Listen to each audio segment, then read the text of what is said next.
Imagine waking up to an empty house, believing your Christmas wish for your family to disappear has come true. For 8-year-old Kevin McCallister, what starts as a dream quickly turns into a daring adventure when two burglars target his home. Armed with only his wits, booby traps, and a whole lot of holiday spirit, Kevin must outsmart the thieves before Christmas morning. Will he defend his house, or will the Wet Bandits have the last laugh? The McCallister family is getting ready to spend Christmas in Paris. They all gather at Peter and Kate's house in a suburb of Chicago the night before their trip. Kevin, their youngest son, is often teased by his older siblings. Later that night, Kevin accidentally causes chaos during dinner when he fights with his brother Buzz for eating his plain cheese pizza. In the struggle, drinks spill all over the family's plane tickets and passports.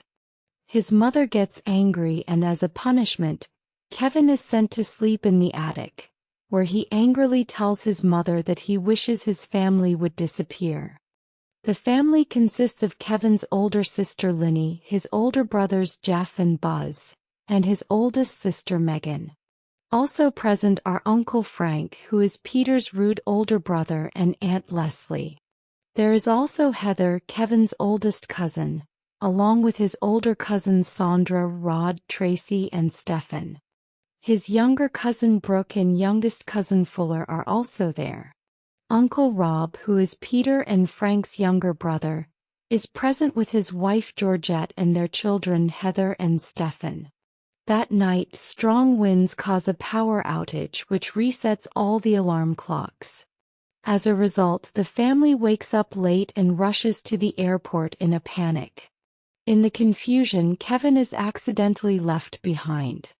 During the head count, Heather mistakenly counts their young neighbor, Mitch Murphy, as Kevin. The next morning, Kevin wakes up to find the house completely empty. He looks around the house to find someone. Believing that his wish has come true, he is thrilled and enjoys his freedom, jumping on his parents' bed, looking through Buzz's things, watching movies he normally wouldn't be allowed to, and even accidentally destroying Buzz's shelf, which releases his pet tarantula. However, Kevin soon becomes scared of their neighbor, Old Man Marley, who is rumored to be a serial killer. Kids believe that who murdered his own family in 1958. He also realizes that two burglars, Harry and Marv, have been breaking into houses in the neighborhood. They had previously disguised themselves as police officers to check which houses would be empty during Christmas, and they have targeted the McCallisters' home. Kevin tricks them into thinking his family is still home by turning on the basement light, forcing them to delay their plans. Meanwhile, Kate realizes mid-flight that they left Kevin behind. She instantly faints. When they land in Paris, the family learns that all flights back to Chicago are fully booked for the next 2 days. Kate tries calling home, but the phone lines are down. She contacts the police, but when an officer checks the house, Kevin assumes it's the burglars and hides.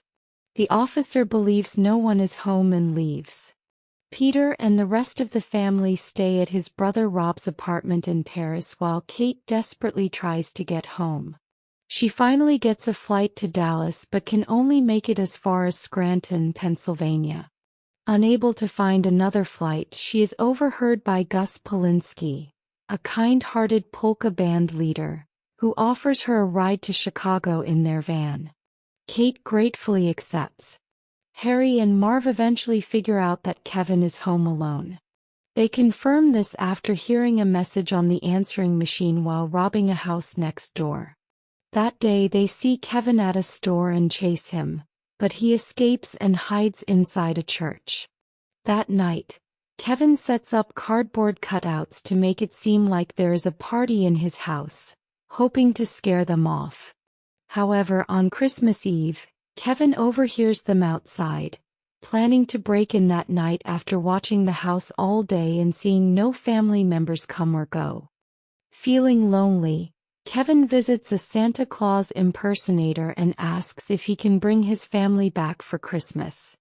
He then goes to a church and listens to a choir perform. There he meets Old Man Marley, who reveals that the scary rumors about him are false. He explains that he and his son are not on speaking terms and he regrets not making amends.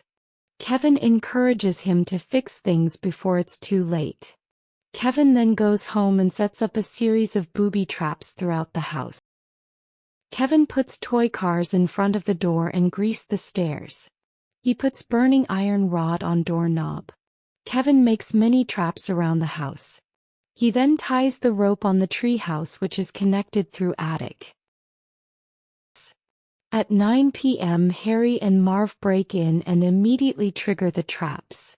Kevin shoots them with a BB gun through the pet door, ices the front steps, heats the doorknob and sets up a blowtorch trap. Marv tries the basement but slips on ice, steps on a nail and gets hit by a falling iron. As they continue their attempt, they run into even more traps, including toy cars on the floor, Christmas ornaments on the window entrance and paint cans swinging from the staircase.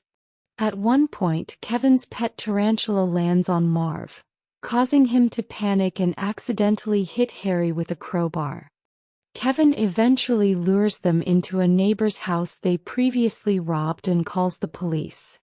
The burglars catch him and prepare to get their revenge, but Old Man Marley suddenly arrives and knocks them out with his snow shovel. The police arrest Harry and Marv and identify all the houses they robbed, thanks to Marv's habit of flooding them. On Christmas morning, Kevin is sad to see that his family is still not back. However, he soon hears Kate enter the house and call out for him. They happily reunite and shortly after the rest of the family arrives, having finally found a direct flight home. Kevin keeps quiet about his adventure with the burglars, but Peter later finds Harry's gold tooth on the floor.